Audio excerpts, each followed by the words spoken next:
नमस्कार दोस्तों, मैं सुविधा गुप्ता आज आपके साथ हूँ अपने एक नए ब्लॉग के साथ। इसमें मैंने आजकल समाज में प्रचलित सरप्राइज़ पार्टी के विषय में लिखा है। दोस्तों, अगर आपको मेरा यह ब्लॉग पसंद आए तो मेरे चैनल को लाइक, शेयर और सब्सक्राइब अवश्य करिए। साथ ही बेल बटन ज़रूर प्रेस करिए ताकि मेरे आने वाले वीडियो का नोटिफिकेशन आपको जल्द से जल्द मिल सके। आइए सुनते हैं मेरा यह ब्लॉग जिसका शीर्षक है धप्पा। याद है बचपन में किसी का पीछे से आना या फिर दरवाजे या पर्दे के पीछे खड़े होकर छिपना और फिर धीरे से निकलकर जोर से धप्पा कहना। एक बार तो हमने डरना, फिर सब ने खिलखिलाकर हंसना। सच, कितनी ढेरों प्यारी प्यारी असंख्य यादें इस धप्पा के साथ जुड़ी हुई हैं। कोई याद माँ के साथ तो कोई बहन के साथ, कोई भाई के साथ तो कोई मित्र के साथ। अगर लिखने बैठूं तो शायद हर धप्पा की एक अलग कहानी बयां हो, क्योंकि हमारी इस धप्पा में ना कोई मेहनत, ना कोई जतन, ना कोई समय की किल्लत और ना ही कोई भागदौड़ जुड़ी हुई थी। बस पल भर का आनंद था जो हमें दिन भर तरोताज़ा रखता था और हमारी यादों के खजाने में जाने अनजाने ना जाने कितनी स्मृतियां जोड़ता था। अब समय बदल गया है और हमारी उम्र भी तो बचपन वाली कहाँ रही। आज की पीढ़ी में इस धप्पा का अलग ही रूप है। आजकल के बच्चे भी बहुत हैरान करने लगे हैं। बित्ते भर के होते नहीं, सरप्राइज पार्टी की समझ आने लगती है। जब घर आकर मम्मी पापा से कहते हैं कि हमने अपने मित्र को सरप्राइज पार्टी देनी है। अरे भाई, जिसको सरप्राइज पार्टी देनी है उसकी माँ से भी तो पूछ लो वह कितनी तैयार है इस सरप्राइज पार्टी के लिए। वैसे आपको बता दूं, सरप्राइज पार्टी को हिंदी में विस्मयकारी उत्सव कहते हैं।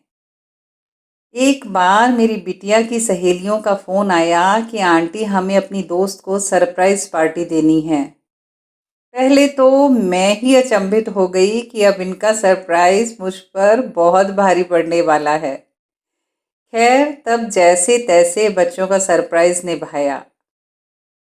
वर्तमान समय की पीढ़ी में सरप्राइज पार्टी का चलन बहुत तेजी से घर कर रहा है। हमें तो आज तक कभी समझ ही नहीं आया, टिके टिके प्लान पार्टी यानी सुनियोजित उत्सव करने में क्या दिक्कत है। हम ज़्यादा बेहतर ढंग से सब तैयारी कर सकते हैं।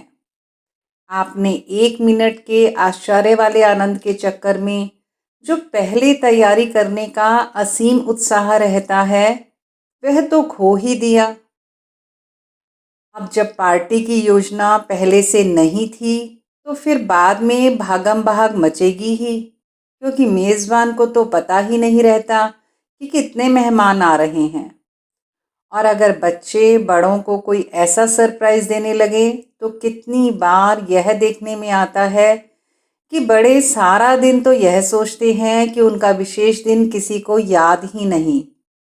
देर शाम जब तक बच्चों की सरप्राइज़ पार्टी शुरू होती है तब तक उनके सोने का समय आ जाता है। तो उनके लिए उस समय तक उस सरप्राइज़ पार्टी का महत्व ही नहीं रह जाता। मुझे तो ऐसा लगता है कि सरप्राइज़ पार्टी किसी सिरदर्द से कम नहीं। वैसे ही लोग बाहर का इतना खाने लगे हैं कि सेहत का तो बस पूछिए मत। अब जब आनन फानन में इतने सारे खाने की तैयारी तो संभव नहीं, फिर बच्चे बड़े सब बाहर का खाना ही ज़्यादातर खाएंगे और अपनी सेहत बिगाड़ेंगे। और इस सरप्राइज़ पार्टी के नाम पर हमने पर्यावरण को जो नुकसान पहुंचाया वह तो हमने नज़रअंदाज ही कर दिया।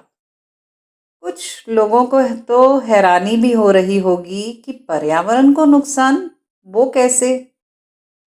Disposable plates, frozen food, packaging material, decoration, tissue papers आदि सब हमारे पर्यावरण के लिए अत्यंत हानिकारक तत्व हैं। यह सब नॉन बायोडिग्रेडेबल वेस्ट है। ज़रा सोचिए, पल भर के आनंद के लिए हमने माँ प्रकृति का कितना नुकसान किया।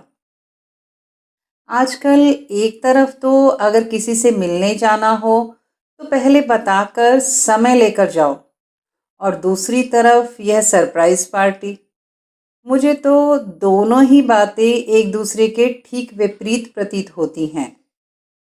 हम पहले जमाने की तरह क्यों नहीं रह सकते कि जब किसी से मिलने को मन करे तो बिंदास चले, और अगर कोई उत्सव मनाना है तो सब मिलकर पूरी तैयारी के साथ मनाएं। अब देखिए ना, तेज रफ्तार जिंदगी के साथ ज्यादा रफ्तार पकड़ी तो जिंदगी में कितनी मुश्किलें पाल ली। कोई सेहत से जुड़ी तो कोई मानसिक स्वास्थ्य से जुड़ी। इसलिए अनुभव कहता है, हर पल में ठहरकर हर पल का आनंद लीजिए और जिंदगी को महसूस कीजिए। ज्यादा सरप्राइज के चक्कर में एक दिन जिंदगी ही हमें सरप्राइज देने खड़ी हो जाती है। इसलिए अंत में मैं तो यही कहना चाहूंगी, जैसे हम अपने बच्चे की शादी की योजना बनाते हैं, तो शादी सिर्फ 2-4 दिन की नहीं, कई महीनों की होती है। धीरे धीरे हम सब तैयारियां करने का जो सुख उठाते हैं, वह भुलाए नहीं भूलता।